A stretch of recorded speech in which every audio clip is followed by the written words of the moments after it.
Love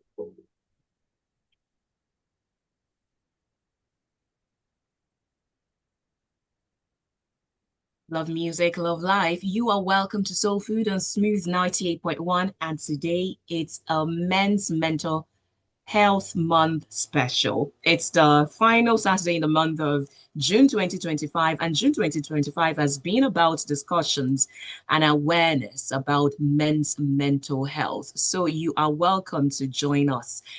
Well, what you can do is join us on YouTube. YouTube is at Smooth 981 FM Lagos. At Smooth 981 FM Lagos. That is the channel that you're searching for, and you should subscribe to the channel while you're there. Then you can join us on WhatsApp to ask your questions or even to contribute. Men, this one is for you. You'd have to tell us some of the things that we're discussing because one of the cardinal, fundamental, basic question is what is it like to be a man? So you tell us what the experience has been, what your challenges are. This is a safe space, a safe zone. I know that for a while, men have said, we need soul brothers. You've been having soul sisters on Wednesdays. So think of this as soul brothers. I'm just here as the curious one, asking the questions, wanting to understand. So we have our guest on Zoom. And again, we're live on YouTube at Smooth 91 FM Lagos. So join us. WhatsApp line to use in asking your question or to make your contribution to is 0809 444 0981. Again, 0809 444 0981. So joining us virtually in a totally different time zone. It's 3 a.m. where he is, and I do appreciate the sacrifice for him to be here. It's not his first or second or third time being here on the Smooth Station. He's a clinical psychologist and the founder of Psych Aid, also an author. One of the books he authored is I'm Good Enough. And the second, which I have with me, you can see it on YouTube, is My Catharsis. Welcome with me, Chris, Dr. Chris Abojei. Good morning. Good morning. Good morning. How are you doing today? I am very well, thank you. And joining me for the first time, he is a media consultant. The ones you can call the media OGs definitely know his name, and he's set up a number of stations. He has helped them to rise to success. He is a podcaster, a podcast consultant, and everything media. So please welcome with me the one that is known as Tony Doe. Good morning. Hello, Sean. Good morning. Good morning, Chris. It's nice to Good be morning. here. Good morning, Tony. Thank you, gentlemen, for allowing me to wake you up because it's pretty early for anyone. Thank you for being here with me. So it's been Men's Mental Health Awareness Month. But before I even go into the questions of what it is like to be a man, I would want you to let me know based on where you're standing, because I would say that over the years the conversations have increased. So maybe because I am in the media, that's why it feels like we're having more conversations about it. But from where you are, Dr. Chris, would you say that the conversation about what men go through, what it is like to be a man, men's mental health, do you think we're giving more priorities to it now, or we're just talking about it?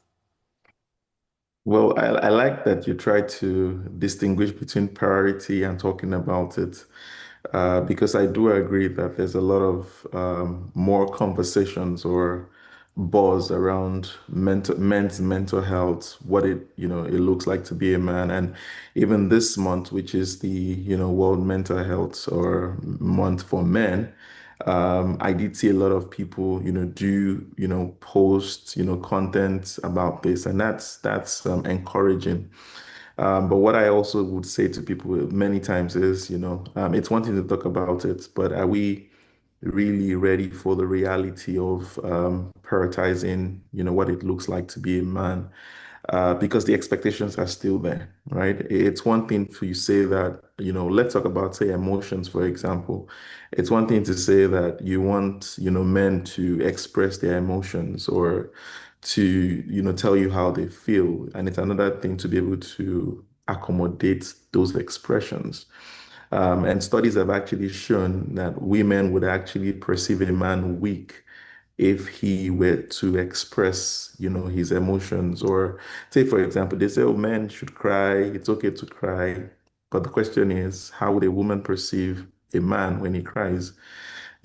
How would the society perceive a man when he cries? So it's one thing to say it, but it's another thing to say, are we living up to, are we living up to the conversation? Um, the expectations are still there, right? Maybe the good part of it is we're hoping that with the more conversations we're having, we will get to a point where we're able to strike the balance. Because that's, for me, there's also the concern of, yes, we want men to express themselves, but then are they going to be able to, depending on how they express themselves, are they going to be able to fulfill their roles, societal roles and expectations as men? Because, I would say when we look at history and we look at evolution and, societal orientation and expectations, we find out that men are the way they are because it allows them to function in the expectation and in the role, right? So again, it's how do we strike the balance? How do we make sure that men can seek help, men can express themselves without stripping them of that role? Because if you do strip them of the role, then the man is no longer a man, right? But that's the way I would look at it.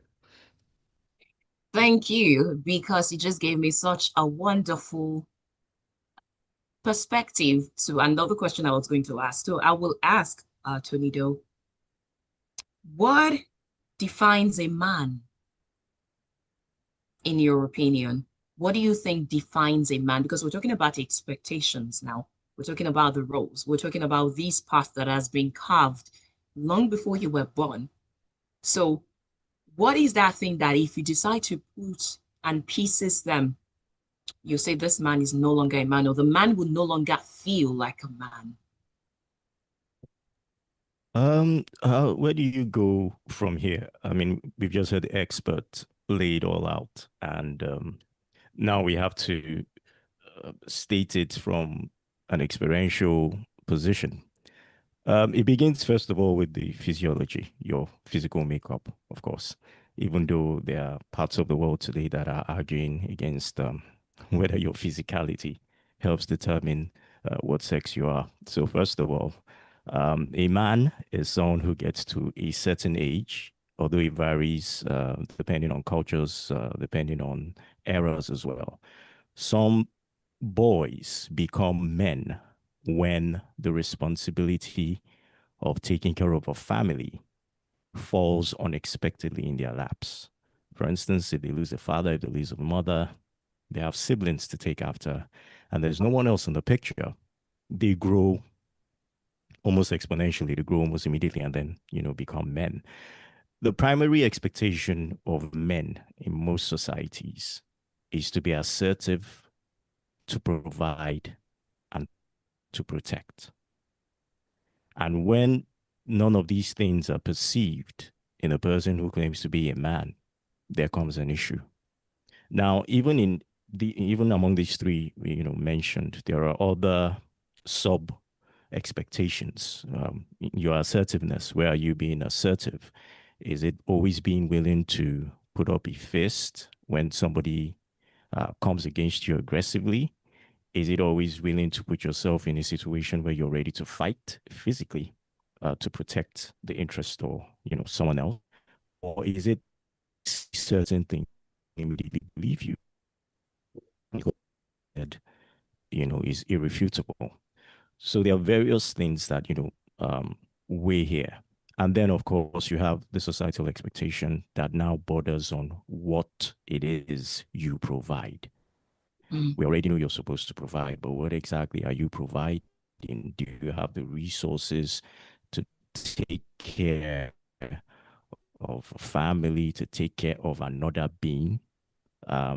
What exactly is your nature as a husband? What exactly is your nature as the firstborn of the family? We know in many African traditions, when you become affluent, or when you have a little bit of money and you're the firstborn, every other person becomes your responsibility apart from your immediate family. So there are different categories of this, descriptions, but you're expected to be assertive, you're expected to protect, you're expected to provide as a man. Hmm. Interesting. Again, you can join this conversation on WhatsApp. Now, going on, the person who said this thing is listening. I'm sorry. I won't mention your name, but I'll bring you here regardless. So we were in a conversation, and the person said, being a man is a thankless job. And I'll relate it to one spoken word that was done by Wayward Jones. He said it, I think it was about Boy Wonder, talking about how the reward for being a man is na man you be. And if you're not a man, in quotes, according to the the society, they will say, you not be man, or are you not a man? So again, still understanding that composition because it's something that people say reflexively. Are you not a man? You're supposed to be a man. Then you live up to the expectation, na man you be. And linking it back to the person saying being a man is a thankless job.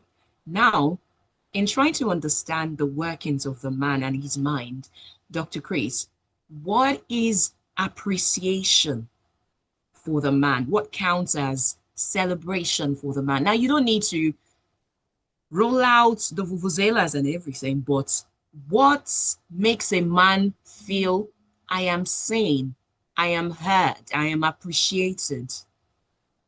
Well, I think the word celebration actually is what it is, right? Um, Unfortunately, a lot of men are not appreciated or thanked, right? Even in therapy, for example, sometimes I have to, give my female clients the assignment to actually write thank you notes to their husbands or to their partners because I think that's important. But I think that for a man, and I in the book Catharsis, I did express a poem or one or two poems about what I think explains this, which is that for many men, it's the satisfaction from being able to meet the needs of people around them, right? And I think that's what it is for so many men. Of course, it will be nice that you're able to say thank you, and we see that even in relationships that, if you take our time to say thank you to a man or to your partner, they are more likely to want to do more for you, right? Or be there for you.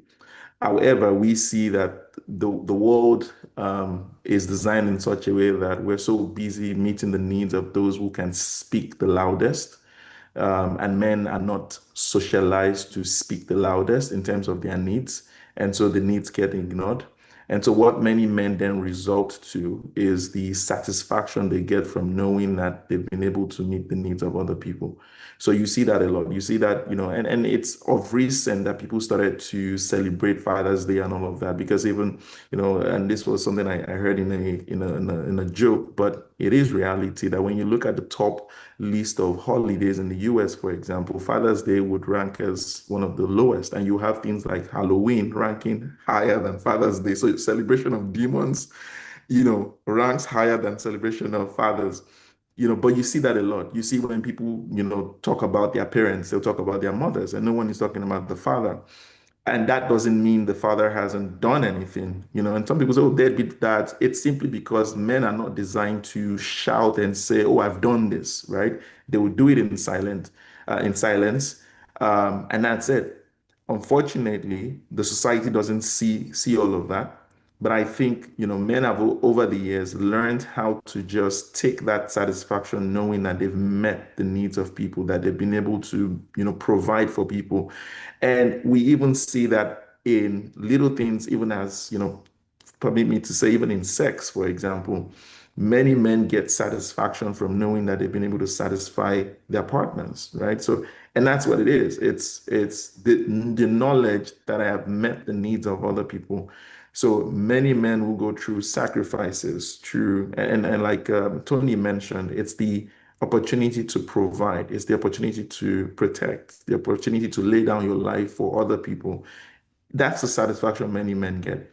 But that is not to say that if we were to say thank you to them, that they wouldn't appreciate it, right? if we were to provide some respect to them, right, that they wouldn't appreciate it. So you see a lot of men talk about respect. And I would say if you say thank you to them, if you say I appreciate all that you're doing, it's a way to celebrate them. But what we find out in our society is that many men resort to that satisfaction of knowing that I have met the needs of people. And you will see that a lot of young people, and these are just societal realities, that many young ladies, not maybe not many, but some young ladies are being sponsored by, men, and they call them sugar daddies and all of that. And it is from the satisfaction of knowing that I'm doing this for somebody. But I think that's what really men, get in terms of the celebration. It's that knowledge, it's that understanding. And I think that it is also from a spiritual perspective, it is likened to the role of God, knowing that you can create the world, and some people would still say, no, you didn't do anything, And I think it's also the role of it's also the place of the superior love, and that's what I would say. And many women can argue with me, but I always would say that men have such a superior love that they don't need to demand or ask for you to say thank you to them after showing you love. They get the satisfaction of knowing that I have done what I need to do, and or I have been responsible. I think that's it. Every man or most men are socialized to have that at the back of their mind. I need to be responsible. I need to take responsibility. I need to be able to respond. I need to have the ability to respond to the needs of people. And once a man is able to do this, they feel satisfied. And maybe that's the celebration that we result to. Hopefully, the world evolves, and as we keep on evolving, get to a point where we can actually genuinely, say thank you and celebrate men without having clauses and all of those caveats to it. As you were speaking, it felt like a whole way that was opened, and I was just walking through it, looking at the design, and I was playing back in my head some situations and some things that have been said, some things I have seen before, and some dots were connecting. A whole lot. It's making sense to me. But I'll come to you, Chief Tony. Does this apply to you as well, or it's a little bit nuanced for you in terms of what makes you feel celebrated, appreciated, or make you feel I matter in this world? And when I say world, I don't mean the larger world. I'm saying in your sphere. Everything Chris has said is spot on. It's the exact experience I would even say I have. Now, as someone who grew up in a single parent home, I didn't grow up with my dad. My mom was, more or less everything. And then we were just two kids, and then my mom. It was very difficult to have a proper perspective regarding what a man does, and in my situation, what a father does. Now, as a husband of nearly 15 years, three kids of my own, I am coming into that space where I didn't have, how would I say, mentorship, more or less. And then I'm beginning to adapt to certain expectations, to certain desires, met and unmet, and then having to adjust. But I also like to think of myself as a realist. Mm. As much as we want these things, we do not let our own desires, or we do not let our own desires for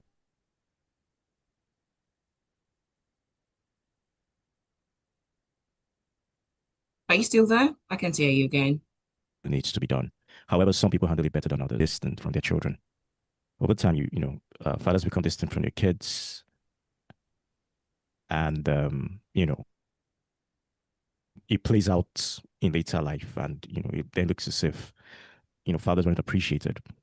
Men, to be fair, maybe I'm using myself as an example. A genuine thank you goes a long way, Mm. even if it's just said, but said from a place of actual appreciation. It goes a long way.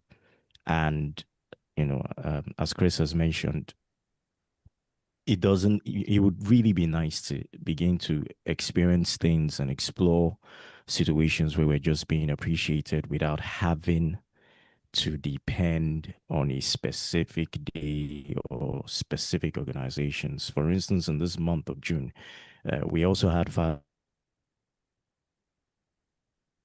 it was, in my own experience, it was a bit downplayed, even though I appreciated the fact that, I had my own kids experience their gratitude and pray for me. And then I had my wife do the same thing as well. But it's not on the same scale as Mother's Day. But it's not something that me personally, I even think we should be bothered about or should be comparing. We really just want to be appreciated in the things we already know we were created to do. We're all Adamic in nature, basically, because when Adam was created, he had full responsibility of everything that was put under his supervision, under his authority. And many of us have grown continuously with that understanding. Of course, over time, um, with the advent of our Lord and Savior Jesus Christ, a lot of that became adjustable. And then we were able to open our hearts a bit more. But yes, a genuine thank you goes a long way and makes up for any performative celebrations that, I used to say, oh, okay, we've done for mothers, or yeah, now let's do for fathers, or we've recognized the women, okay, let's just recognize the men. Hmm. Not an afterthought, something that is thought beforehand. Listening to this, it makes me believe, because I have heard it for a long time, but I guess at the back of my mind, I didn't believe it, that men are simple beings. It's almost unbelievable hearing both of you saying you can start with a genuine thank you. That's it. No dancing around. No, I mean it's hard to believe, No, but honestly, no, but it is true. At least in my experience, it is true. I'm surrounded by friends who, it's what we do to each other. It's how we as men have, conversations. It's why sometimes when our wives or our better halves see us, light up in company of each other, they're like, but everything you people have been talking about has just been there. It's because in that atmosphere, there's a thing we need is to pat each other on the back the way we know how. Sometimes we taunt each other. It's the simple things, really, but it's the heart behind that simple thing that we're quickly able to realize and we appreciate. thank you for leading me up. I feel like both of you are operating in some certain climb of clairvoyance because you're just taking a peek into my question. So this question leads to the other one, and it's about how there are some things that we women just can't wrap our heads around. For instance, a woman, a wife, a girlfriend saying, you won't spend this time with me, or when you are with me, you won't light up, you won't be all happy, jumping over the little things with me like you are with your guys. Like, why do you want to go hang out with the guys like that and just leave me alone? Why don't you want to be with me 24/7? And so the question is something that has been said about a man needing his space. Can you tell me more about that, Dr. Chris? When it's said that a man needs his space, what does it mean? And what's the role of the woman in that? How should she handle it? Should she think, oh, it's because my presence or my company is not that great, or a man is just a man? No, I think men and women are different. And that's why I sometimes cannot wrap my mind around, the trends around, equality and all of that. I think about equity rather than equality because we're different beings and we have different functions, social functions as well as psychological functions as well. Typically, women are, biologically designed to be more sensitive. And that's because of the, maternal role that they perform. It's that if you're raising a child, you need to be sensitive to the needs of the child. On the other hand, men are, more physically, endowed in terms of strength. So they have the strength because they're supposed to protect and provide. But what that also means is that, you need to be able to conserve your energy. If you have to fight, if you have to defend, you cannot charge at everything that comes to you. On the other on the split the other side for the women, you need to be able to pay attention to all the details. You need to be able to be very observant because the baby, for example, the infant doesn't talk. They just make signs, they cry, but you need to be sensitive to know what do they need at this time. However, men, on the other hand, cannot charge at every danger because if you do that, you would exhaust yourself before the real danger comes up. And so you need to be able to choose your battles. So that means that men are designed to fight, retreat, and go. And so that's where it comes from. It's that, and you see that even from, and this is might sound like a joke, even from conception, right? If you look at the from conception, male and the female, what they call it, the zygotes and all of that, you see that, when we look at the Y and the X chromosomes, the male chromosomes don't last, or don't last as much as the females, right? Again, because men are designed to be fast, but yet conserve your energy. Studies also show us that in terms of life expectancy, women live longer than men. Of course, there are many reasons, many explanations to that, but it tells you that typically a man needs to conserve his energy. And so women don't understand that. The other problem, I think, the other thing here is that women are very detailed. So if a man tells you about his day, he's just giving you a summary. This is also due to the fact that the man has more of his activity, the brain activity, comes from the left hemisphere, which is more of a logical brain. More of the female activity comes from the right hemisphere, which is more of the creative, language, expressive brain. So the woman tells you about her day. She starts from when she woke up. She tells you the color of the taxi she entered. She tells you the color of the shoe and why she wore that shoe. She tells you all of these things. The man cannot do that. The man would summarize that. So imagine a woman and a man having a conversation.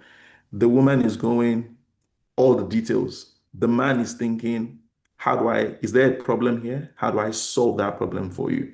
So the man is not going to be focusing on, let me listen to everything you're saying. He's going to be saying, I need to think about where I am needed here. What problem am I solving here? And so when the man looks at that, and that's the conflict many men and women have, is that when the woman is bringing up a problem, the man wants to solve it. And the woman is saying, I don't want you to solve it. I just want you to listen to me. But the man is designed to solve problems. And so this is the concern that we have, is that when a woman is talking to a fellow woman, they understand because they operate from the same hemisphere of the brain. So you're going in detail, she's getting it and she's giving it back to you. You're enjoying that conversation. You take that conversation to the man, he's saying, where are you going to? What's the destination? Is there a problem here? How do I solve that problem? Which becomes a problem because, that's not what you want. You want somebody who's going to listen to you, right? And some women would say, oh, but my husband listens. Your husband has learned how to selectively pay attention. That's what it is. He has learned. So he's not, if you tell him to recount everything you said, he probably cannot do that. But what he has done, he has over the years learned how to say, when do I say, when do I say, oh, wow, I cannot believe this. He has learned how to do that. So that's the difference here. It's not necessarily because he doesn't enjoy your company, it's that you don't operate on the same level. And you need to understand that. So and I would say that doesn't necessarily mean that men shouldn't listen to their spouses or it's that you need to learn how to say, this is what she needs. And so how do I meet that need? How do I know? Tell me more. How can she do that? So you're putting those kind of words, intermediately, but she feels he's listening to me. He's allowing me to express myself. I also would say that even though women complain about that, but I would say to the average woman would have a problem if she has a husband who takes up the show. And when she's trying to tell the story, the man hijacks the story and starts to tell his own story. She's going to have a problem with that man because that's not what she's looking for. What she's looking for is the opportunity to express herself, and she wants him to listen. She wants him to listen, right? And wants him to show the sign that he's interested. So men need to learn how to do those acting where you're lighting up your face and like, imagine how can she do that? But it's a skill that you learn, right? But I think to answer your question, it's simply that we're designed differently. Biologically, we're designed differently. Socially, we're oriented differently.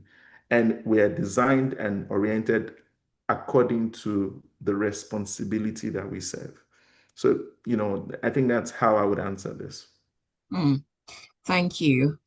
Chunido, does this apply to you as well, or it's a little bit different? In addition to that, I would also ask you to walk me through what support means to you as a man, because I want to believe that support is defined by the person who needs the support.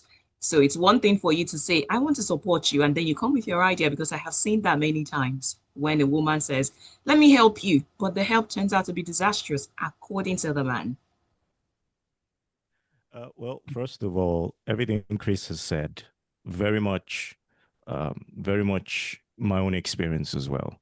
Um, Although being left-handed and being left or right-brained, I don't know how that works for us, in terms of that, because I'm left-handed anyway, so I'm a bit creative, I guess. So But you use more yes, of a in terms of female how we brain. relate with yeah, everything is really sort of because we're having this conversation. I'm listening to Dr. Chris, and then I'm picturing the kind of conversations I do have with my wife, and all these things are actually playing out. So yes, there's always a story to tell, but we are much more, getting straight to the point, summarizing the whole situation, wanting to solve a problem more than just being there. Now, in terms of helping, uh, uh, hmm, you see, it gets complicated when you want to help without knowing, first of all, what it is you can help with. And then Mm, sometimes our better halves aren't waiting to hear exactly where and why and how we want that help. They just want to jump in and be there. Um, Dr. Chris was saying something about, women, uh, how would I put this now? Having like a better or rather a more sensitive view of the situation. And sometimes this sensitivity turns into a passion or a desire that works quicker than logic. So if she perceives a situation that the man is going through and just assumes that, oh, based on how I'm feeling about this, this is what I need to do to help him, without exactly having a conversation about whether or not that's the kind of help he wants, that is where the issues, begin to pop up. So it is important, though, to have conversations regardless, to have conversations from a point of authenticity, to have conversations from the point of trust, because at the end of the day too, if there's no trust between the man and the woman, you will always have complications. There will always be thoughts, there will always be assumptions, and if these things are not clear, then we have issues. I've seen situations where couples with, on the surface, absolutely nothing in common are actually best friends. mm, You're like, why is the husband like this and the wife like that? Maybe the wife is extremely talkative and um, often brash in her actions, and she does things, and the man is like, crosses his legs, nods, taps his chin. But then when they have their own private conversations, they're actually in agreement concerning the situation that they are both having to deal with. And then you find that you hear of stories of couples who have stayed together for so long. It's not as if there hasn't been, it's not as if they haven't had their disagreements or had situations, but you find that these types of couple, unlike what we're experiencing in our generation today, that people think is a good thing, but I think it's about striking a balance. When a couple is able to go through the hardest part of their relationship, where trust is broken, where it seems there's no coming back from, but they're able to deal with it as a couple and then continue on their journey. Because at the end of the day, the truth is, an institution like marriage even goes mm, beyond mm, a man and a woman. It becomes a divine instruction. So there's something even bigger at play there. But in today's generation, you find that it's quicker for people not to forgive, and and so on and so on. But the conversations are still had. The conversations still need to be had. It doesn't matter,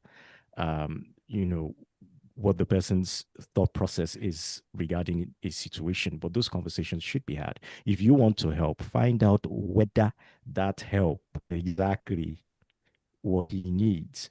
And sir, if you know that you need this help, please don't hide it from her. I'm learning that a lot. There are times I really, really need my wife to come through for me, but like, why saddle her with this responsibility? Like the common thing is, be man, if you handle it yourself. And then it gets to a point where I do have this conversation eventually, and then she says something profound and then points me in a direction. And I'm like, God did not make a mistake. The idea was that you are supposed to be the helper. So let me let you help. But to let you help, I have to communicate, appropriately with you as well. Hmm. That was good. Thank you so much. I've been enjoying this conversation so far, and I think anyone who wants to understand, genuinely understand, and I put the word genuinely because now that you have the information, you have the insight, I think we should start to take better actions. So if you want to genuinely understand, I think you should watch this again and you should share it with someone because it will be really helpful. It means that some of the friction that we have will not be there anymore because now we have a better understanding of how things work. And communication, effective communication, is totally important. We'll take a breather. When we come back, I'll be asking a question about love and respect. It's said that if you put two options for a man, love and respect, he would choose respect. For the woman, she would choose love. Is that true? And what is respect to a man? You're listening to the conversation on the man, his mind, and his mental health, right here on Soul Food on Smooth 98.1. Just stay with us. Music, love. Woo! That is an avalanche of knowledge. So good. So just less than 2 minutes break. We'll be back. Yeah, so Tony, I like the fact that you talked about understanding what the other person needs, in terms of help, and I think that is really spot on, and I think it goes both ways as well. But I think the challenge that I see is that again, it still comes down to the makeup. Women are more detailed. So when it comes to men are designed to think about the fastest ways to solve problems and the most efficient ways to solve problems. Women, on the other hand, are thinking about the more detailed ways. So, and you see that women have a problem with when men try to help them, for example, and men just want to solve the problem. But women want things to be done in a certain way, right? And if you don't do it in that certain way, then you've not done anything right. Again, it's simply because of the role that they perform. If you're taking care of a child, there are certain things that should be done in a certain way because if not, the child's life is at risk. On the other hand, men understand that one problem can be solved in multiple ways. So for them, a man is constantly thinking, how can I solve this problem more efficiently? Which becomes a problem. Because when the woman sees you help and you're not doing it the way you want her to do, she wants you to do it, then there's a problem. Which means if the man wants you to help him do something and you're obsessed about details and a specific pattern, when the man, on the other hand, is more focused on efficiency. I need to solve this. I need to get it away with as fast as possible. Then there's a conflict because you're holding him back from getting the result that he's looking for. And there's going to be a lot of conflict because on the woman's perspective, you're not doing it the way it should be done. So you're not doing it right, right? So I think this is really the conflict there. So getting to also understand that you don't both have to do things the same way is also a way to address that, I think. Yes, it Well, is. Yes, it is, we Dr. have to Davis. come back. Oh, okay, already. Yeah, I know. 2 minutes. Love music, love life. If you're joining us on YouTube, it means that you're getting the behind the scenes cheese, and you should be on YouTube. I'm certain that you'll be able to catch up on it when you go back to watch the stream. We are talking about the man, his mind, and his mental health, and it has been eye-opening. Personally, I think some things that we argue about are just needless.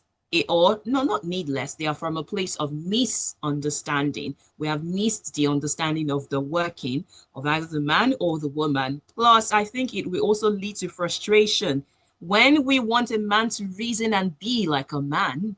and we want a woman to be and reason like a woman. So I guess that course, Men 101 and Women 101 should be studied by everyone, not just those who want to be in a relationship, because you would have men in the workspace. So you would know how, or you would need to know how these things work. So you can ask your questions. You can share your thoughts on WhatsApp 0809 444 0981. I'll take a message from the constructionist. Good morning to you. He said, speaking from personal experience, I believe men need to start rewriting their own scripts by becoming more mindful of who they are and why they are here. The societal script is a heavy burden.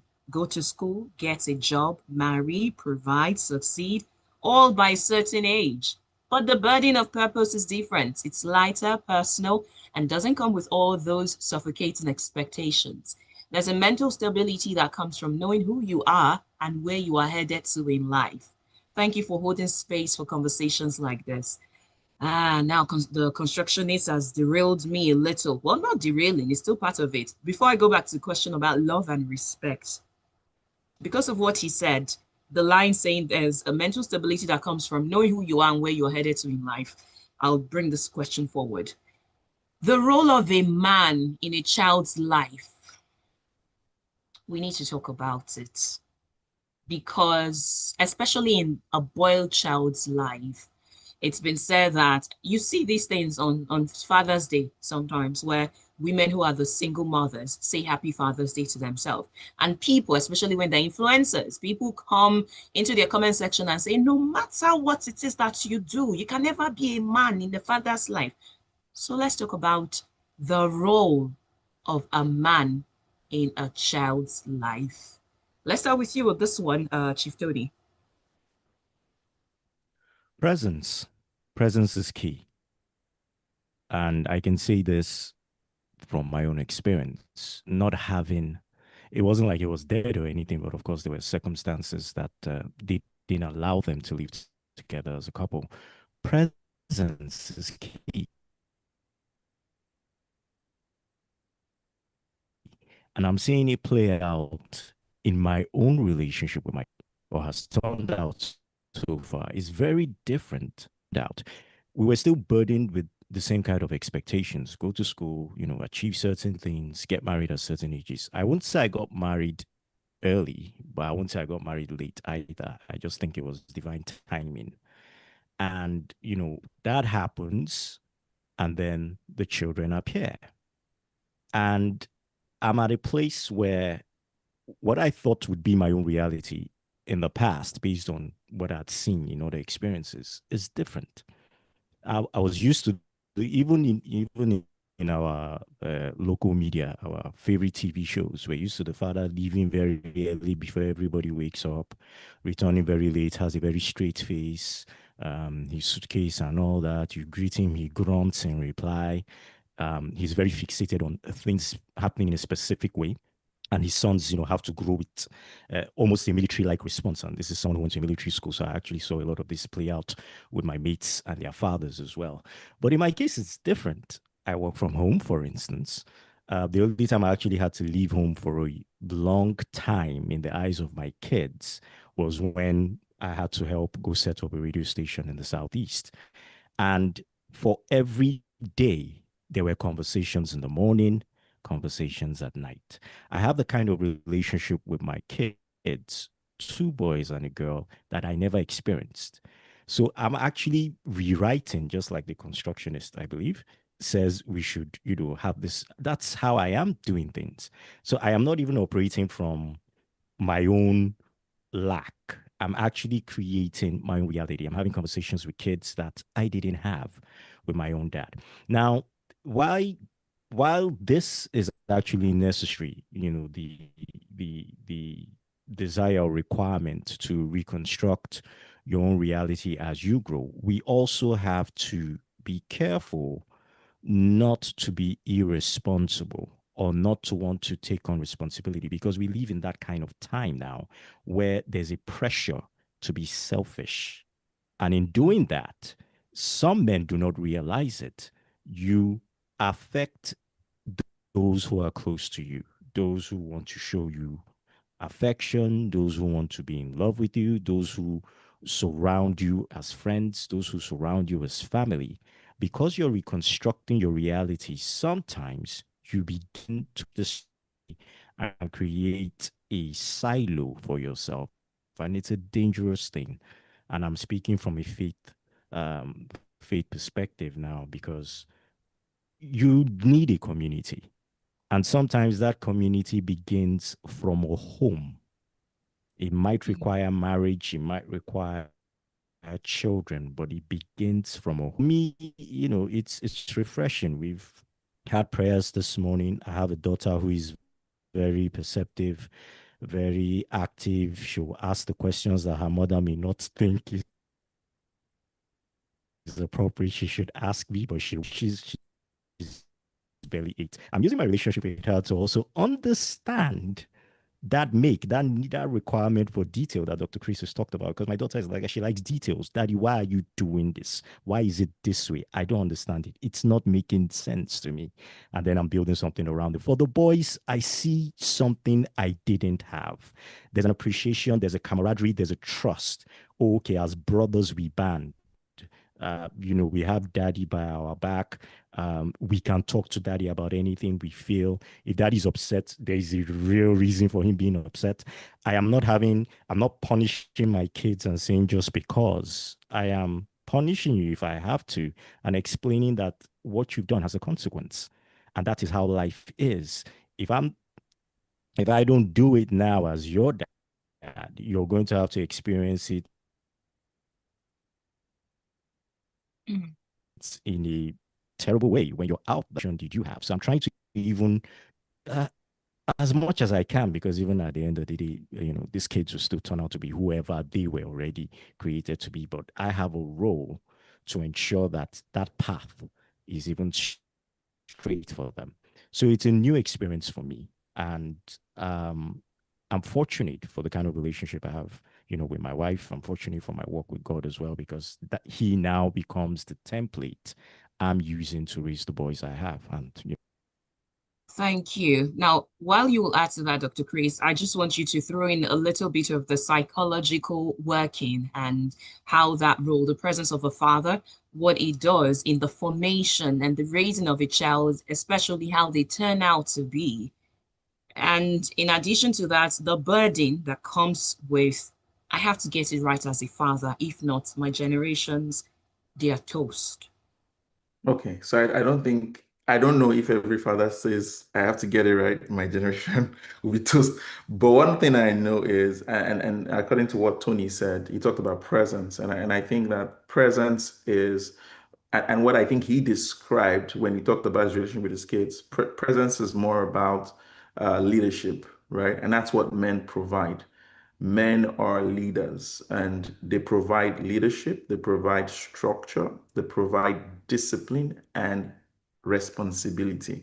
So, and studies have shown us that kids who are raised by single dads are more likely to turn out better than kids who are raised by single women. Now, it's not because women are doing a bad job, but because while women can be there providing the nurturing needs of the child, they are not providing that leadership and structure, that discipline that is required. And you see that if a child falls down, for example, and keeps on throwing themselves on the floor, the mom is always going to pick them up, trying to, pat them and say, oh, you know what, I wanted to.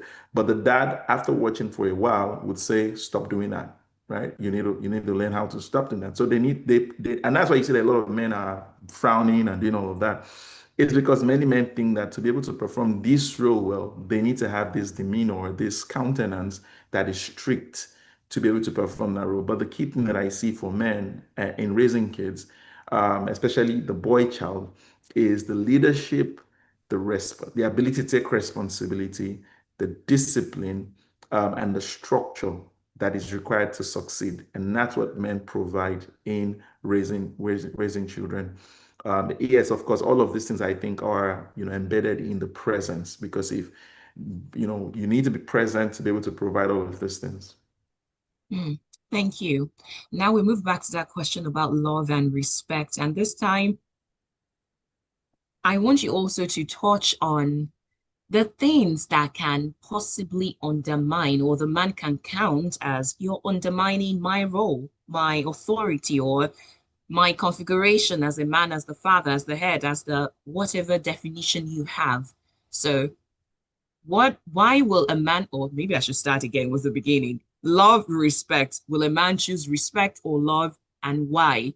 And the second part is, what are the things that unconsciously, innocently, women can do that can signal, oh no, you disrespect me, you're undermining me, not just in the home, but the workspace as well? So, because the man's primary function in relationships and in the home is leadership, right? And of course, the provision and protection falls under that. And so, what you find out is that for you to be a leader, you need to command some level of respect. And that's because if you don't have that level of respect, then no one will follow you, right?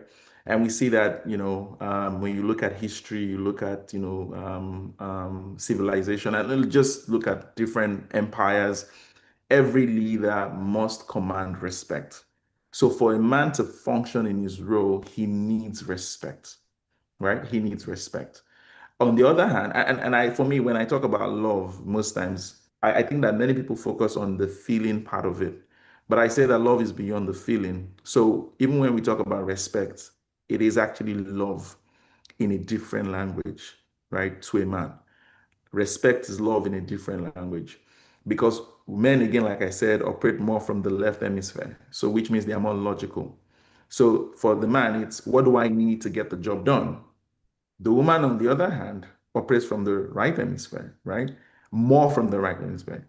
And not just that, the woman is also more sensitive to emotions, which means that for a woman, they need to feel it as well.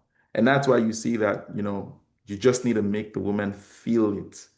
And that's why some people joke around and say women like lies. It's not necessarily that women like lies. It's simply that it is easier to get them to feel it, to get those, serotonin and neurotransmitters, flooding their system, and they feel it because that's how they operate. And again, this is simply because of the role that they perform. When you're nurturing a child, there needs to be that, emotional connection, that bond.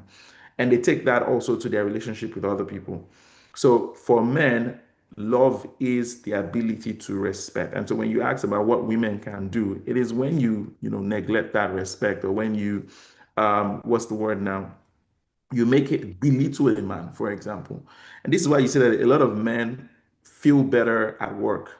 They are workaholics because for them, they are respected at work. This man is probably, the manager or something, and everybody's paying is respecting him. He gets home and the woman thinks, no, you're my partner, so I don't need to respect you that way. And it's sometimes not intentional. It's simply that the woman, again, is more of a gift thing. If you're not making me feel this way, then you don't deserve that respect, or you don't deserve to. Women naturally would respect men if the man makes them feel a certain way, right? So again, it's dicey because the question then is, should we wait until we feel that way before we give the respect? Maybe not. I think it's understanding exactly what the man needs to function. And respect for men is simply more like an acknowledgement that he knows what he's doing. I think Mm, that's it's when you acknowledge that this man knows what he's doing. So, and the way I like to look at it is when I think about the areas of war, the man goes out to fight. It comes back and the woman says, well done, you're a warrior. He feels more empowered to say, you know what, I can go back to fight, you know. And that's what it is. It's the acknowledgement that the man is leading right and he knows what he's doing. That's what respect is. And that's what men define as love. mm. Chief Tony, does this apply to you as well? Do you think respect requires a trust in his leadership? Yeah, absolutely. I do. Respect is about esteem, value, regarding his qualities, his actions, his position. And it's a rational thing because as a man, that is how he's expected to be. So in terms of this, we're looking at the who and the what. Love requires deep affection. It requires care. It requires connection. It's emotional, almost instinctive, if you may, and it can be unconditional. So, love can actually exist without the respect. It makes you want to give. It makes you want to sacrifice. It makes you want to protect. And it is something you show to someone despite what they do. Now, but respect, is when you show someone something for what they do rather than, who they are. Maybe it's because of how they carry themselves, how they treat others, what they stand for. So respect can be earned, lost, or rebuilt. Love, on the other hand, can be unconditional. So you can love someone and not respect them. You can respect someone and not love them. But the most enduring relationships, personal or even professional, have these two combined. A spouse who feels loved but not respected may feel dismissed. And a colleague who is respected but never really shown love may feel invincible. Now, in faith, we're all called to love unconditionally, but respect invites people to honor the image of God in each other.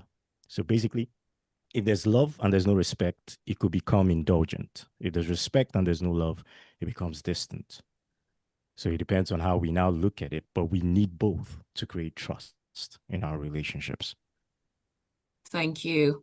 I'll end with this message from the constructionist, who says, when it comes to respect, I believe men should earn it, not by demanding it, but by the environment they create emotionally, spiritually, financially, and otherwise for those under their care. It becomes problematic when a man cannot provide safety, growth, or stability in these areas, yet insists on being respected simply for being male. True respect is nurtured through responsibility, not entitlement. Well, I guess I would make it on a final note again. And that will be, I was going to ask what, I think you have answered it, but let's just go it again. What weighs a man down?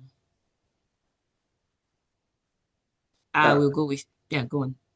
Okay, so I think, it's simple, not being able to meet responsibilities, right? I Yeah. think that's it. And this is because when we look at the fact that more men die by suicide than women, and we then look at what is the reason for suicide for many men, we find that it is, conflict in relationships and not being able to meet financial needs. So Mm, those are the top two reasons why men, die by suicide. So conflict in relationships and not being able to meet financial needs, which of course tells me that the reasons why men die by suicide is simply because they feel they don't meet a responsibility. But I also wanted to respond to what we've said when we said men need to earn respect. I think this is all speaking as men and the way we have been socialized. From a mm, psychological perspective, I would also want us to look at the fact that men are also designed to live up to expectation. That means that if you give a man respect, right? Again, if he has the skill, so that's the caveat there. That if he has the skill to, and he has the, once you give a man respect, he finds a way to live up to that expectation, right? Unfortunately, the society has been designed to say, no, if you don't meet up the expectation, we're not giving you the respect. So many men are actually trying to work hard to get that, respect. But I've seen in many situations where, as long as the man has the desire and says, I want to do this, I just don't know, he would find a way. This is why you find out that I know that once, when I got married, I didn't think that I was financially ready to. But when I realized that I was going to take care of people, have a child, I found ways to start thinking of creative ways to make money, to expand my business. And that's basically it because I knew that there was responsibility. And this is what many men, eventually result to. So when you give a man respect, they find ways to meet up to it. Now, those are for people who have the skills or they are responsible, right? But that's my perspective here. Before I take your thoughts, Chief Tony, on YouTube, Olumide Peregrino says purpose and career fulfillment is also important. So what will be your addition to that? Oh, Tony Doe, can you hear me? Yeah, I can. I was having problems with turning my audio on. Uh, Oh, sorry. so am I responding to the comment or am I responding to what weighs a man down? Yes. What weighs a man down? What weighs a man down? Chris has said it all. I mean, you brought in a top-notch psychiatrist who has books that I have a friend who I don't know if she's mutual friends with Chris, but when I mentioned I was going to be on the show, she was like, "Oh yeah, he's good people, and I'm going to recommend his books to you." So I got excited about that, and everything Chris has been saying really echoes my own reality. I mean, I'm at an age where I'm watching my friends around me suffer in silence because it's even reached a point where they don't share as much with their table anymore, and it's that silence is the silence that scares me because it leads to other things that don't exactly show symptoms. I had a friend who came down with stroke, sometime last year. And up until that point, there physically we didn't notice anything per se. And recently he stopped by. I spoke to the wife. There's been a lot on his mind. He's been depressed. He feels people have let him down. People he trusted, people he worked with, and certain situations, and now his friends as well seem to be, keeping a distance. I, it hurt, hearing all that, but I also had to let him know too that, over time, I mean, we've known each other since we were like teenagers. Over time, you've had this habit of not exactly saying what you're going through. And while I understand where that's coming from, because I can be like that myself, look at where it's got you to now. And sometimes it's just the presence of your friends or your family that changes your mood and adjusts how you even value yourself. But you have to make that decision to share what's necessary. Man carries a lot in silence. It's not always in what he has to say. Sometimes it's what he does. In fact, in most times, it's in what he doesn't say. That pressure to provide when the tank is empty. That pressure to lead when you're still trying to figure out who you are. That Mm. pressure to be strong. That pressure to be available, even when your heart is tired. You want to do the right thing. You think you're doing the right thing. You're probably sure you're doing the right thing, but you're still doubting somehow. You're giving your best. You're being told it's not enough, so being respected for what you do, but not being loved can also be a pressure. Sometimes it's noise.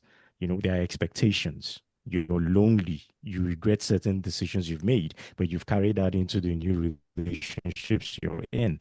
These things can weigh on you. It can affect you, and it can really bring a man down. When he's carrying all these feelings and he believes that no one is seeing it, it could turn into something else. So yes, keep showing up, but open up.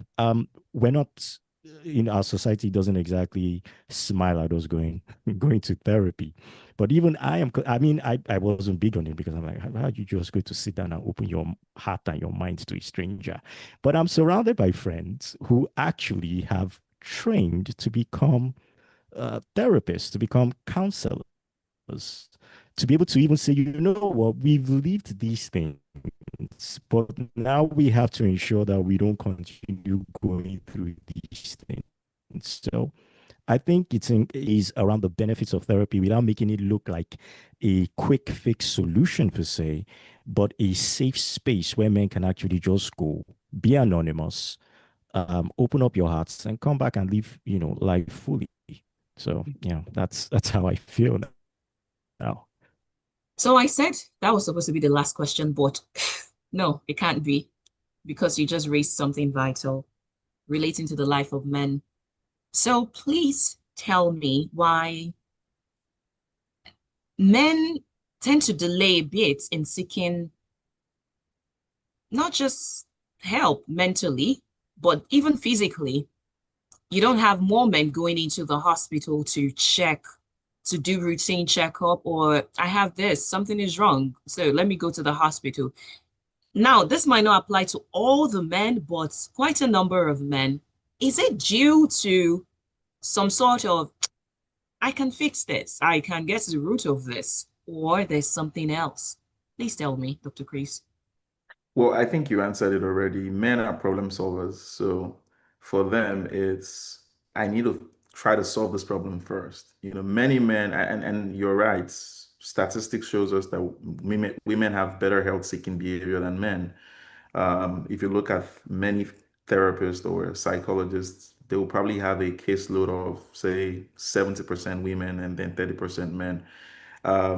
It's also in addition to that is that the way men solve problems or in terms of deal with emotional issues is also different. I think therapy needs to adapt to that. Men are more physical, so you would see men, you know, like in Nigeria, for example, go to the pub or go to the viewing center to watch football and scream and shout.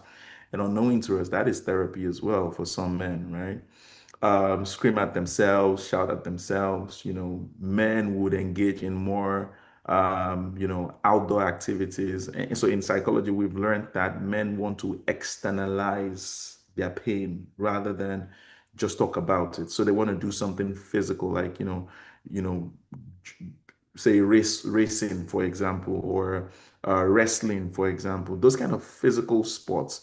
But what it does, and it's a form of catharsis, it's a way of releasing pent-up emotion. So I think the problem, right, is that we expect men to always, deal with emotional burden the same way women do. Now, that doesn't mean that therapy doesn't have advantage to men, right? It does have a lot of advantage because it provides a different perspective for a lot of men. So that it has that value. When you speak, you can see different things. So I always, when women come to me and say, my husband doesn't want to come to therapy, I will say, you know what? Why don't you get him a book, right? Because what he needs is a different perspective. And he doesn't have to be sitting in front of me talking to get that. He can get a book. You can lead him there. But if he wants to talk, that's fine. That's great. Men need to normalize intentional help seeking. I think that's what it is. Is that they need to be intentional. So intentional simply means they can choose how they want to do it, but the goal should be I need help and I need to get help. Right. That's what I think it is. That is such brilliant last words or recommendations from you. Chief Tony, what would you say to the brothers out there? Piggybacking on what Dr. Chris just said, seek help and seek it intentionally, even if it's not in the way that it's presented to you, but actually seek help. So I'm actually going to keep that acronym somewhere and apply it to my situation and situations with my friends. So IHS, intentional help seeking. Don't be afraid. Share. Wow, I couldn't have asked for better guests this morning on this conversation. I'm so happy that we had this conversation. It's been enlightening. And I know I've said that word like a million times, but that's what it is. Thank you for giving me your time this morning, for waking up so early out of your comfort zone, deciding to do this. I am grateful. Thank you. And I hope that someone is able to get at least something. It's able to help you provide solutions to whatever friction and issues that you're dealing with, and also helping the man to be more, in quotes, manly in his own way, to understand himself, because I understand that there are some people who are still struggling to come to terms with some of the things going on within them. But I hope that this helps you, gives you some sort of clarity and points you in the right direction. So, Dr. Chris, thank you for your time. Chief Tony Doe, thank you. And your social media handles, starting with you, Tony Doe. Okay, I'm on Instagram, Twitter at Tony Do Media. Tony Onwuchekwa if you're looking for me on LinkedIn, where I spend more time. So yeah. All right, Dr. Chris. Yes, it's Chris Abojei. Chris, ChrisAbojei, at Chris Abojei on Instagram and Twitter as well. Yeah. Thank you. Olumide Peregrino on YouTube says, yes, it has been a wonderful morning. Thank you for being there. Thank you, constructionists, and thank you to everyone who's been a part of the conversation. You can find it on YouTube. This is unapologetically stretched in order to accommodate these conversations because we need to have them. But beyond the conversations we're having, we need to take actions, and we hope that it will lead to better actions. We continue with the beautiful music to end Breakfast in Bed right here on Smooth 98.1. My name is Oluwaseun.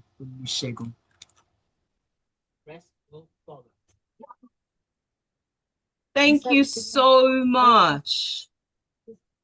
Thank you. I'm grateful. Thank you. Thank you. So I'll share the video with you just in case.